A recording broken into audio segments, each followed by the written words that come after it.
c'est la bête noire des entrepreneurs en France. Oui. Il y en a de plus en plus. Je pense que tout entrepreneur a déjà eu au moins un contrôle fiscal dans sa vie. Oui. Donc, j'ai des chiffres hein, enfin, le contrôle fiscal en France, c'est une manne hyper importante pour l'État. Ils en ont besoin parce que Exactement. je pense que les gens trichent beaucoup. Oui. Est-ce que tu peux me donner ton avis là-dessus? On dit il y a un contrôleur fiscal derrière chaque individu. Tu vois? Et le contrôle fiscal, j'en ai eu 50. Tu vois? Bon, c'est en fonction, bien sûr, du nombre d'entreprises que j'ai eu. J'ai eu peut-être 200 entreprises en France, 3000 salariés, donc j'en ai eu 50. Le contrôle fiscal, il faut savoir une chose. Quand le contrôleur y vient, c'est pour prendre de l'argent. D'accord? Parce que le contrôleur fiscal, il faut le payer. Donc, quand il vient, il faut qu'il parte avec un minimum. Ça peut être 10 000 euros, ça peut être 20 000, 30 000, ça peut être 1 million. Mais il vient parce qu'il touche des commissions sur ce qu'il va redresser. Ah ouais. Ah oui, ils sont payés sur... Il y a des commissions. D'accord? Et il a un quota à respecter. C'est comme ça, c'est du business. Hein, c'est du business.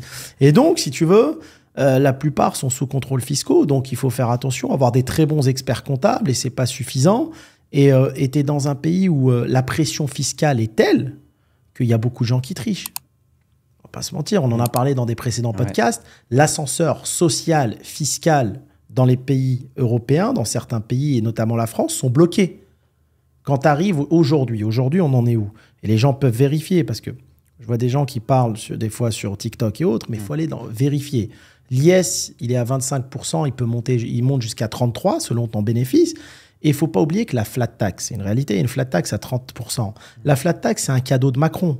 C'est pas sûr que ça va rester. Déjà, ils discutent pour l'augmenter à 40%, la flat tax. Et demain, tu peux avoir l'extrême droite qui va passer au pouvoir.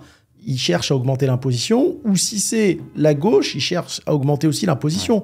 Donc, tu vas te retrouver avec un IS peut-être à 30%, une flat tax qui va monter à 40%, tu te retrouves à 70%.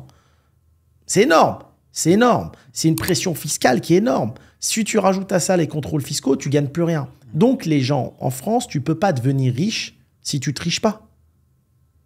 Et le gouvernement le sait. Donc, en fait, compte, ils font en sorte que tout le monde triche un peu pour pouvoir, pendant les contrôles fiscaux, aller punir ces gens-là. Ouais. Pas se mentir. Enfin, il y a un moment donné, soit les gens, ils ne déclarent pas tout, soit les gens, ils décaissent de l'argent de leur entreprise. C'est la réalité. Et à tous les niveaux. Tu vas aller, je sais pas moi, tu vas même prendre un taxi, il va te dire non, s'il te plaît, paye-moi pas en carte bleue, paye-moi en espèces, il va couper la course, ça va être du taxi, Uber, ça va être chez le coiffeur, ça va être chez le restaurateur, je te baisse un peu le prix, mais paye-moi pas en carte bleue. Tout le monde cherche à tricher. Tu comprends? Ouais. Et moi, ce qui me surprend de plus en plus en France, tu vois, ça fait 20 ans que j'ai fait du business là-bas, c'est qu'aujourd'hui, les gens, ils n'ont plus une vision à long terme, les entrepreneurs. Ils ne disent plus, j'ai envie de monter une superbe entreprise pendant 10 ans, 20 ans.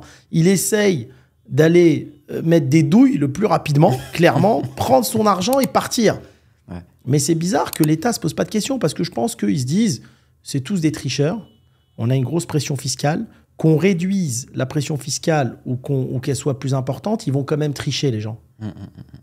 Voilà, je pense qu'ils se disent ça, donc autant aller chercher le maximum. J'ai des chiffres comme quoi, en 2023, la part des contrôles fiscaux qui ont été déclarés est de 53% grâce à l'intelligence artificielle.